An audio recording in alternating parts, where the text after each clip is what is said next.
zamanlar sehrli meşənin ən gizli güşəsində rəngarəng qanadları ilə hər kəsi valeh edən bir kəpənək qız yaşayırdı. Onun adı Mələk idi. Mələk çox mehriban, xoş xasiyyətli və hər kəsin dostu idi. Amma bir gün Mələk çox kədərləndi. O meşədəki dostları ilə böyük bir anlaşılmazlıq yaşadı. Deyilənə görə Mələk onların arasında söz-söhbət yaratmışdı. Halbuki o heç bir şey deməmişdi.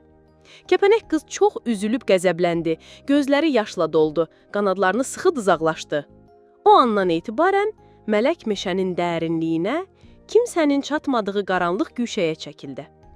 Meşənin digər sakinləri çox narahat oldular. Onun nə vaxtsa yenidən geri dönəcəyini çox istəyirdilər. Çünki Mələk kəpənək qız meşəyə sevgi, rəng və həyat verirdi. Onun yoxluğu bütün təbiəti solğunlaşdırırdı.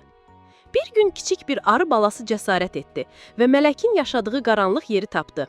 O, qızıl günəş şüaları kimi yumuşaq sözlərlə Mələkin qəlbini açmağa çalışdı. Ey sevgili kəpənək qız, meşə səni çox darıxır, sənin xoş təbəssümün və qanadlarının rəngləri olmadan dünya solub. Mələk başını aşağı əydi. Göz yaşları yenidən axmağa başladı. Mən çox küsəyənəm. Mənim dostlarım məni başa düşmədilər, məni tərk etdilər. Mən artıq qayıda bilmərəm. Arı balası isə ürəkdən dedi. Hər kəs səhv edə bilər.